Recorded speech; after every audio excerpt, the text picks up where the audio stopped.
Hello student, welcome in Path English classes. Today I'll explain The Fountain from Poetry, 10th class first chapter. लेकिन chapter start करने से पहले मैं आपको बता दूं कि मैंने 9th क्लास की ऑल पोएम्स ऑलरेडी अपलोड कर दी हैं और उसी सीरीज़ के तहत अब ये 10th क्लास की पोएम्स अपलोड करूँगी मैं वन बाय वन। तो आप कंसंट्रेट करें, कंसंट्रेट करके इसको देखें, सुनें, समझें and if you have any issue, any difficulty तो आप मुझसे कन्फर्म करें। Okay, let start. सबसे पहले हम लोग पोएट के बारे में बात करेंगे। The fountain compose by James Russell Lowell 1819। Fountain means होता है फवारा। फवारा जो कि बहुत खूबसूरत लगता है, आप सभी लोगों ने उसे देखा होगा। तो जो हमारे पोएट हैं जेम्स सेसल लॉवेल जी, वो फवारे की क्वालिटीज़ को, जब उन्होंने फवारे को देखा तो फवारे की जो क्वालिटीज़ है उससे वो इतने इम्प्रेस हुए कि उन्होंने सोची फाउंटेन एक पोएम लिख दी। तो उनकी क्वालिटीज़ से वो किस हद तक इम्प्रेस हैं और क्या वो चाहते हैं वो हम इस पोएम में डिटेल से पढ़ेंगे। ओके, तो at first about the poet. James Russell Lowell was born in 1819 at Cambridge. James Russell का जन्म जो हुआ था वो 1819 में कैम्ब्रिज में हुआ था। He was educated at Harvard where later he became professor of modern language. तो जहाँ पे ही वॉज एजुकेटेड, उनकी शिक्षा हुई हार्वर्ड में, और जहाँ पर लेटर मीन्स होता है बाद में, ही became professor of modern language, और वहीं पर वो मॉडर्न लैंग्वेज के प्रोफेसर हुए। बिसाइड मीन्स होता है अतिरिक्त, इसके अलावा।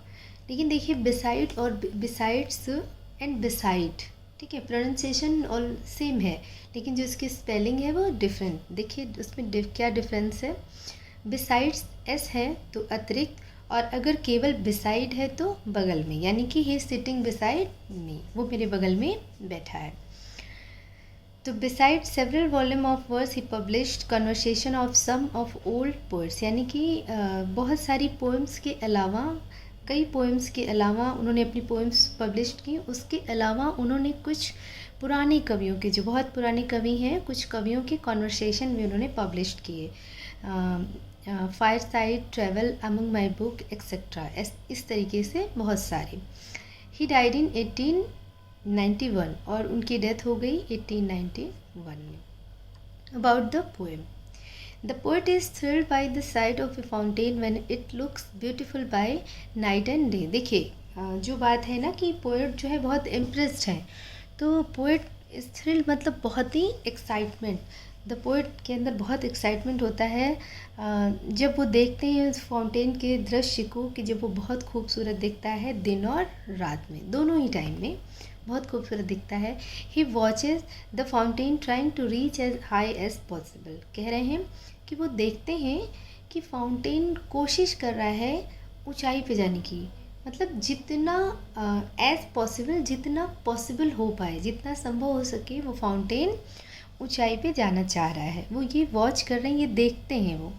ही नेवर फील्स टायर्ड मीन्स थकान, and is always in motion from morning till night. कह रहे हैं कि ही नेवर फील टायर्ड, वो कभी थका हुआ नहीं महसूस करता है, और हमेशा जो है मोशन मीन्स गति, सुबह से रात तक वो गति में रहता है और कभी भी थका हुआ महसूस नहीं करता है। इस प्रकार, मीन्स होता है इस प्रकार।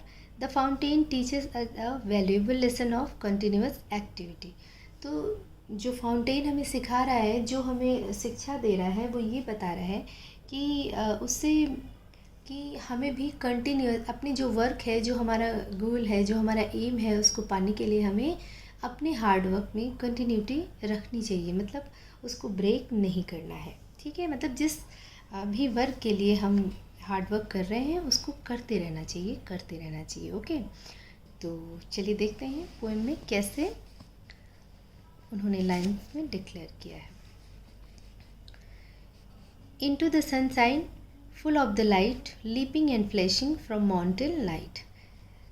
Into the sunshine यानी कि सूर्य की रोशनी में, full of light, प्रकाश से भरा हुआ दिखता है, मतलब बहुत ही एनर्जेटिक, बहुत ही ब्राइट, बहुत ही चमकता हुआ और प्रकाश की रोशनी से भरा हुआ। सूर्य की रोशनी में जो फव्वारा है वो बिल्कुल प्रकाश से भरा हुआ है, रोशनी से भरा हुआ होता है। Leaping and flashing, leaping means jumping, flashing brightness from morn. देखिए ये जो वर्ड है मॉर्न, तो जो मतलब पहले की जो इंग्लिश थी, मतलब पुरानी इंग्लिश जो थी, ओल्ड इंग्लिश में जब पोइट्री में इस तरीके की लैंग्वेज यूज़ करते थे, ये मॉर्निंग है, ठीक है। तो कंफ्यूज होने की ज़रूरत नहीं है, पोइट्री में इस तरीके के वर्ड्स यूज़ होते थे पहले की इंग्लिश में, मॉडर्न इंग्लिश में नहीं यूज़ होते हैं।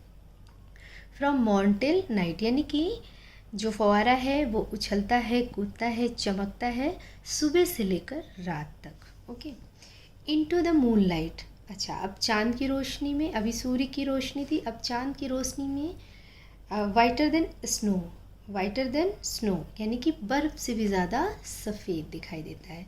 Waving so flower like, waving मतलब हिलना डुलना, फ्लावर फूल यानी कि हिलता डुलता है फूल की तरह। Waving so flower like when the winds blow, यानी कि फूल की तरह हिलता डुलता है जब हवा चलती है, ठीक है। विंड्स मीन्स हवा, ब्लो मीन्स बहना, यानी कि जब हवा चलती है या बहती है तो वो फूल की तरह हिलता है। Okay. Next, into the starlight rushing in spray, happy at midnight, happy by day, यानी कि अब तारों की रोशनी में रशिंग इन स्प्रे। स्प्रे आप लोगों ने देखा होगा ना कि एक स्प्रे आता है कि जब आप उसको करें तो वो स्प्रेड हो जाती हैं, उसकी जो जिस चीज़ भी कलर का स्प्रे कर रहे हैं, कुछ भी स्प्रे कर रहे हैं, तो वो क्या होता है कि वो स्प्रेड हो जाता है उस जगह पे। तो उसी तरीके से जो फव्वारा अपने वाटर को, पानी को फेंकता है तो रस स्प्रे की तरह फेंक रहा है इधर उधर, ठीक है, स्प्रेड हो रहा है चारों तरफ वो। हैप्पी एट मिडनाइट, आधी रात में भी वो खुश है। हैप्पी बाय डे, और दिन में भी वो खुश है। Okay. Ever in motion, blithesome and cheery, still climbing heavenward, never aweary. Ever सदैव, हमेशा। ब्लिथसम खुशी, प्रसन्नचित, चेरी खुशी।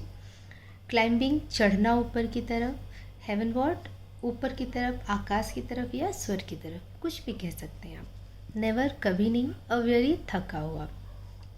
तो एवर इन मोशन वो हमेशा जो है गति में दिखाई देता है, हमेशा गति में है। ब्लिथसम एंड चेरी, और हमेशा प्रसन्नचित है, बहुत खुश दिखाई देता है। जो फव्वारा है हमेशा खुश दिखाई देता है। स्टिल क्लाइंबिंग हेवनवर्ड, और ऊपर ही चढ़ता जाता है, ऊपर ही चढ़ता जाता है, ऐसे लगता है कि आकाश को छूना चाहता है। इस तरह से मतलब उसका जो उसकी इच्छा ऐसी पता चल रही है कि ऐसा लगता है आकाश की तरफ बढ़ता जा रहा है, उसे छूना चाहता है। और फिर भी नेवर अ वेरी, लेकिन थका, कभी भी वो थकता नहीं है, यानी कि पूरा वक्त वो चलता रहता है, हर वक्त गति में है, लेकिन फिर भी वो थकता नहीं है।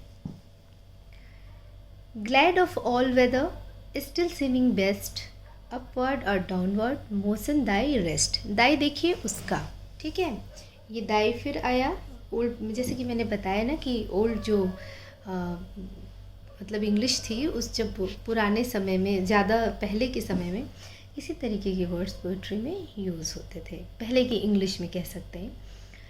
Glad of all weather, still seeming best, weather means मौसम, ग्लैड मीन्स खुशी, बेस्ट अच्छा, सीमिंग दिखाई पड़ना, मोशन गति, रेस्ट आराम, दाई उसका।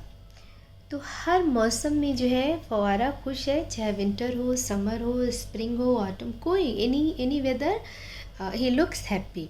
स्टिल सीमिंग बेस्ट, वो अच्छा ही दिखाई पड़ता है। अपवर्ड और डाउनवर्ड, ऊपर की तरफ जाता है, नीचे की तरफ आता है। मोशन दाई रेस्ट, और उसकी गति में ही उसका आराम है, यानी कि उसकी जो गति है, जैसे पूछ लेना कि अगर वो ऑल टाइम जो है चलता ही जा रहा है तो फिर वो रेस्ट कब करता है, तो ये कह रहे हैं पोएट कि मोशन दाई रेस्ट, उसकी गति में ही उसका आराम है, यानी कि उसके चलते रहने में ही उसको आराम मिलता है। Full of nature, nothing can time, change every moment, ever the same, यानी कि फुल ऑफ नेचर, प्रकृति से भरा हुआ है, बहुत खूबसूरत दिखाई देता है, बहुत ही फ्रेश दिखाई पड़ता है। Nothing can time, time means होता है पेट, यानी कि पालतू, तो नथिंग कैन टेम, यहाँ पालतू से सेंस ऐसा नहीं कि पालतू वाला सेंस कि फाउंटेन को कोई पालतू नहीं, ऐसा नहीं, लेकिन इसका कहने का सेंस ये है कि किसी का कंट्रोल नहीं है फाउंटेन पे, कोई उस पर वश नहीं किया जा सकता है कि वो ऊपर जा रहा है तो जा रहा है, नीचे आ रहा है तो आ रहा है, वो रुक नहीं रहा है, ठीक है, बिल्कुल भी स्टॉप नहीं कर रहा है, तो उस पर किसी का कंट्रोल नहीं हो सकता। चेंज एवरी मोमेंट, और प्रत्येक क्षण वो बदल रहा है, एवरी मोमेंट, प्रत्येक क्षण वो चेंज होता है, एवर द सेम, और फिर भी वैसा ही दिखता है, मतलब हर क्षण बदल रहा है और फिर भी वैसे ही दिखाई दे रहा है। तो ये एक बहुत ही अट्रैक्टिव क्वालिटी है कि वो हर क्षण बदल रहा है और फिर भी उसमें कोई चेंज नहीं दिख रहा है। Okay, ceaseless aspiring, ceaseless content, darkness और सनसाइन, द एलिमेंट, यानी कि सीजलेस होता है निरंतर, एस्पायरिंग यानी कि बहुत ज़्यादा किसी से प्रेरित होना, सीजलेस आकांक्षा, sorry, ceaseless aspiring, ceaseless content, darkness और सनसाइन, द एलिमेंट, यानी कि निरंतर महत्वाकांक्षी नहीं कहते, जिसमें बहुत ही महत्वाकांक्षी होते हैं लोग कि कुछ पाना ही चाहते हैं, बहुत बड़ी बड़ी उनकी इच्छाएं होती हैं, उनके ख्वाब होते हैं, ठीक है, बहुत बड़ी सक्सेस को पाना चाहते हैं। तो उसी तरीके से जो फव्वारा है वो भी बहुत महत्वाकांक्षी है। किस तरीके का कि ऊपर बढ़ता जा रहा, ऊपर बढ़ता जा रहा है, जैसे मैंने अभी पहले बताया, ऐसे लगता है कि आकाश को छू लेगा, ठीक है, तो बहुत ही आकांक्षी है वो। सीजलेस कंटेंट, और संतुष्ट भी है, जितना जा पा रहा है संतुष्ट भी है उतने में, ऐसा नहीं है कि थोड़ा सा रह गया तो फिर वो असंतुष्ट हो गया या फिर कोई भी सेटिस्फेक्शन उसको नहीं मिला, ऐसा नहीं है, वो संतुष्ट भी है। हमें मतलब निरंतर वो उसकी आकांक्षाएं भी बढ़ रही हैं और वो निरंतर संतुष्ट भी है। ओके, बात कहने का मतलब ये है कि जितनी ही उसकी आकांक्षाएं बढ़ी हैं उतनी ही उसकी जो वो संतुष्ट होने वाली क्वालिटी है वो भी है। डार्कनेस और सनशाइन, द एलिमेंट, और ये जो अंधकार है और सूर्य की रोशनी है, यही उसके तत्व हैं। क्यों उसके तत्व हैं?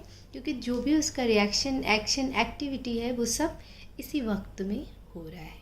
ओके, देखिए लास्ट लाइंस में पोइट क्या कहना चाह रहे हैं, ग्लोरियस फाउंटेन, मतलब हे शानदार फव्वारे, वो प्रे कर रहे हैं, जो मतलब इतने, देखिए कितना वो ज़्यादा उनसे प्रभावित हैं कि देखिए प्रे कर रहे हैं, ग्लोरियस फाउंटेन, हे शानदार फव्वारे, लेट माई हार्ट बी, कि काश मेरा दिल भी तुम्हारी तरह, भी मतलब होना होता है, काश कि मेरा दिल भी तुम्हारी तरह हो जाए, या मैं भी तुम्हारी तरह हो जाऊं, या फिर जो तुम्हारी क्वालिटीज़ हैं वैसी ही क्वालिटीज़ मुझ में आ जाएं। फ्रेश, कौन सी क्वालिटीज़? फ्रेश, जैसे कि तुम तरोताज़ा दिखते हो उसी तरह मैं भी तरोताज़ा दिखूं। चेंजफुल, हर क्षण बदलते रहते हो, उसी तरीके से मैं भी हर क्षण बदलूं। कांस्टेंट, स्थिर, एक दृढ़ जो होता है, दृढ़ता आ जाए मेरे अंदर भी। अपवर्ड लाइक दी, ठीक है, अपवर्ड मतलब मैं फ्रेश हो जाऊं, तरोताज़ा हो जाऊं, चेंजफुल हो जाऊं, हर क्षण बदलता रहूं, अपना जो दृढ़ निश्चय के साथ मैं रुकूं ना, कांस्टेंट, लगातार, ठीक है, लगातार मैं बढ़ता जाऊं। अपवर्ड, ऊपर की तरह, लाइक दी मीन्स यू, ये वही दी मैंने बताया ना कि इस तरीके की जो वर्ड्स हैं वो पोइट्री में यूज़ होते हैं, तो ये वही दी है। तो अपवर्ड लाइक दी, यानी कि मैं तुम्हारी तरह ऊपर की ओर बढ़ता जाऊं, ऊपर की ओर बढ़ता जाऊं, यानी कि मैं भी सफल हूँ अपनी, तुम्हारी जो क्वालिटीज़ हैं वो सब मुझ में आ जाए। तो ये पोइट की विश है, वो फाउंटेन से बहुत इम्प्रेस है, उसकी क्वालिटी से बहुत इम्प्रेस है। तो ये देखिए, ये सब के लिए है, ये जो मोरल है इस पोएम का वो ये कहता है कि जो भी स्टूडेंट्स हैं, जो भी हैं लोग, सिर्फ स्टूडेंट्स के लिए नहीं है, जितने भी लोग हैं जो कुछ पाना चाहते हैं, जीवन में कुछ करना चाहते हैं, तो उसके लिए बहुत ज़रूरी है कि वो हार्ड वर्क करें और उस हार्ड वर्क में वो कंटिन्यूटी को रखें, ठीक है। कंटिन्यूटी मतलब स्टॉप नहीं करना है, जिस चीज़ को हमें पाना है उसको परस्यू, उसका पीछा करना है, उसके लिए निरंतर चलते रहना है। ओके, एक दृढ़ निश्चय के साथ रुकना नहीं है और चलते रहना है। ओके, तो होप कि लाइंस क्लियर हुई होंगी, and still if you have any issue you can confirm by message. Okay, next chapter के साथ फिर मिलते हैं। Till then, good bye and take care.